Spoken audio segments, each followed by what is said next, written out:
Welcome to my channel. Friends, जो हमारी next video थी उसमें हमने कर्क रेखा के बारे में डिस्कस किया था। ये जो कर्क रेखा है हमारी 8 राज्यों से होकर के गुजरती है, जिनमें हमने पश्चिम से पूर्व का क्रम बताया था आपको। गुजरात, राजस्थान, MP, छत्तीसगढ़, झारखंड और वेस्ट बंगाल, त्रिपुरा एवं मिजोरम। जो कर्क रेखा है वो सर्वाधिक लंबाई उसकी कहाँ पर है, हमने बताया था आपको। सर्वाधिक लंबाई उसकी MP में है और सबसे कम लंबाई कहाँ पर है, सबसे कम लंबाई उसकी हमने बताई थी आपको राजस्थान में। इससे आगे चलिए डिस्कस करते हैं। जो झारखंड है उसकी राजधानी जो रांची है वो हमारी कर्क रेखा पर स्थित है, और कर्क रेखा पर सर्वाधिक दूरी पर जो स्थित राजधानी है वो कौन सी है, जयपुर है। चलिए इसकी जलीय सीमा के बारे में डिस्कस करते हैं। जो जलीय सीमा है उसकी जो लंबाई है वो हमारी 6100 किलोमीटर है। और जो भारत के 9 राज्य वो अपनी सीमा साझा, समुद्र तटीय सीमा साझा करते हैं, जिनमें कौन कौन से राज्य हैं, गुजरात, महाराष्ट्र, गोवा, कर्नाटक, केरल, तमिलनाडु, आंध्र प्रदेश, उड़ीसा, वेस्ट बंगाल। ये ऐसे 9 राज्य हैं जो अपनी समुद्र तटीय सीमा रेखा साझा करते हैं।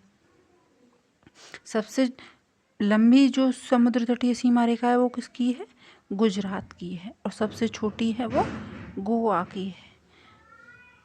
राम सेतु क्या है, राम सेतु एक स्थल जल संधि है जो भारत को श्रीलंका से जोड़ती है। राम सेतु क्या है, एक स्थल जल संधि है जो कि भारत को श्रीलंका से जोड़ती है। अंतरीप किसे कहते हैं, किसी भूखंड का तिकोना भाग क्या कहलाता है, अंतरीप कहलाता है। 82.5 डिग्री जो पूर्वी देशांतर है उसको क्या कहते हैं, प्रमाणिक देशांतर कहते हैं। भारत का जो समय है वो किससे, लंदन के समय से कितना आगे है, 5.5 घंटे आगे है। जो हमारी जो समय का निर्धारण होता है वो भी हमारे 82.5 डिग्री पूर्वी देशांतर से ही हमारा जो समय है उसका निर्धारण होता है। जो 82.5 डिग्री है वो लंदन के समय से जो भारत का जो समय है वो 5.5 घंटा कैसा है, आगे है। 82.5 डिग्री देशांतर है वो भारत के 5 राज्यों से होकर के गुजरती है। वे कौन कौन से 5 राज्य हैं, मध्य प्रदेश, आंध्र प्रदेश, छत्तीसगढ़, उड़ीसा और UP। इसको हम माचो एक ट्रिक के माध्यम से भी पढ़ सकते हैं, जिसे माचो M से हो गया हमारा MP, A से हो गया आंध्र प्रदेश, CHH से हो गया छत्तीसगढ़, O से उड़ीसा और U से हो गया हमारा UP। तो हम माचो के माध्यम से हम इसको याद रख सकते हैं। धरातल पर जो सबसे ऊंची चोटी है उसका नाम क्या है, माउंट एवरेस्ट।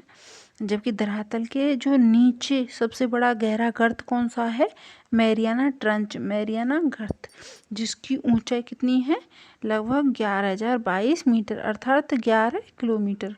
जो 82.5 डिग्री देशांतर है वो UP के मिर्ज़ापुर से होकर के गुजरती है। जो कर्क रेखा है वो कर्क रेखा और 82.5 डिग्री देशांतर एक दूसरे को छत्तीसगढ़ में काटते हैं। अब बात करते हैं अंडमान निकोबार। अंडमान निकोबार किसे कहते हैं, हिमालय पर्वत का म्यांमार में विस्तृत भाग क्या कहलाता है, अराकान योमा पर्वत कहलाता है। हिमालय पर्वत का जो म्यांमार में स्थित भाग है वो क्या कहलाता है, अराकान योमा। और जो बंगाल की खाड़ी में इसका उठा हुआ भाग है वो क्या कहलाता है, अंडमान निकोबार द्वीप कहलाता है। यहाँ तक समझ में आया। इससे आगे डिस्कस करते हैं उच्चावच। उच्चावच किसे कहते हैं, पृथ्वी पर स्थित उपस्थित धरातलीय विषमता को हम क्या कहते हैं, उच्चावच कहते हैं।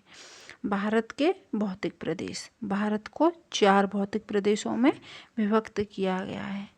चलिए उससे पहले हम मैप के माध्यम से जो कुछ इसमें जो राज्य थे उनको हम डिस्कस करते हैं कि जो कौन कौन से राज्य हैं जिनकी जो समुद्र तटीय सीमा रेखा है वो लगी हुई है।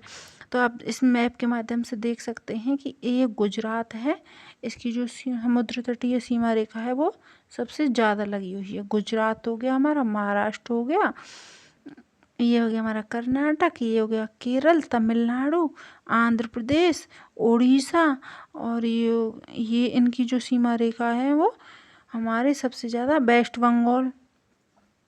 यहाँ पे आपको एक छोटा सा वो दिख रहा होगा, वो हो गया हमारा वेस्ट बंगाल हो गया।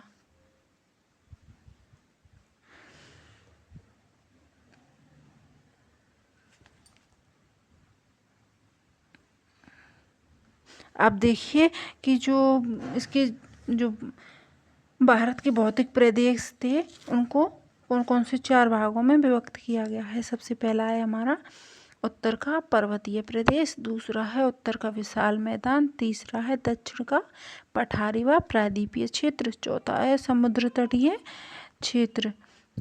पहला कौन सा है? भारत का पर्वतीय प्रदेश। चलो इसको हम आज डिस्कस करते हैं।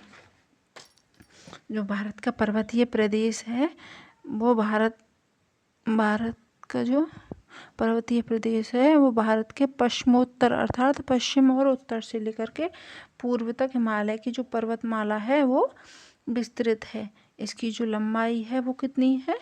2500 किलोमीटर है, और पूर्व से पश्चिम की जो चौड़ाई है वो 160 से 400 किलोमीटर है। हिमालय पर्वतमाला भारत के उत्तर में एक प्रैरी के रूप में विस्तृत है।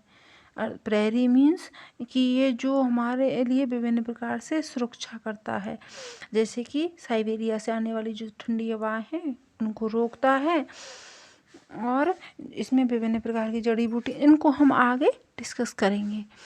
जो हिमालय पर्वत है वो 7 देशों में विभक्त है। वो 7 देश कौन कौन से हैं? अफगानिस्तान, पाकिस्तान, भारत, नेपाल, भूटान, चीन, म्यांमार। ये 7 देश ऐसे हैं जिनमें हिमालय पर्वत विस्तृत है।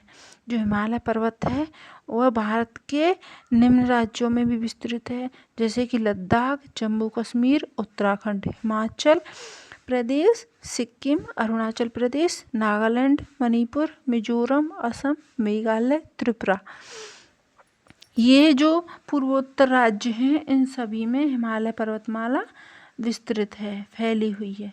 जो हिमालय पर्वतमाला है वो साइबेरिया से आने वाली ठंडी हवाओं को रोक करके भारत को शीत मरुस्थल बनने से रोकता है। तो जो ये ठंडी हवाएं हमारी जो साइबेरिया से आती हैं उनको रोक करके भारत को शीत मरुस्थल बनने से रोकता है। दूसरा है हमारा जो हिमालय पर्वत है दक्षिणी पश्चिमी मानसूनी हवाओं को रोक करके भारत में वर्षा करवाता है।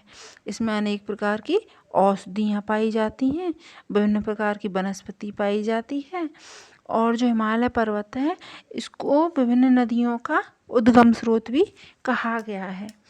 अब जो हिमालय पर्वत है उसका जो उसकी उत्पत्ति का जो प्राचीन मत है वो कैसा है? प्राचीन मत के अनुसार जो हिमालय पर्वत है उसकी उत्पत्ति तैथिस सागर अथवा तैथिस नामक भूसन्नति से हुई है। इसका प्राचीन मत के अनुसार इसकी उत्पत्ति तैथिस सागर से या तैथिस नामक भूसन्नति से हुई है। इस सागर की उपस्थिति अवसादों पर जो जब अंगारा लैंड और गोंडवाना लैंड नामक 2 भूखंड थे उनका इस पर दबाव पड़ा, तब उपस्थित जो अवसाद हैं वो बलित हो जाते हैं और हिमालय पर्वत का निर्माण हुआ। तो फ्रेंड्स आज हमने हिमालय पर्वत के बारे में और उत्तर का पर्वतीय प्रदेश के बारे में हमने इसमें डिस्कस किया था। नेक्स्ट वीडियो में हम उत्तर का विशाल मैदान और दक्षिण का जो पठारी एवं प्रायद्वीपीय क्षेत्र है एवं समुद्र तटीय क्षेत्र है इनके बारे में डिस्कस करेंगे। Thanks for watching this class.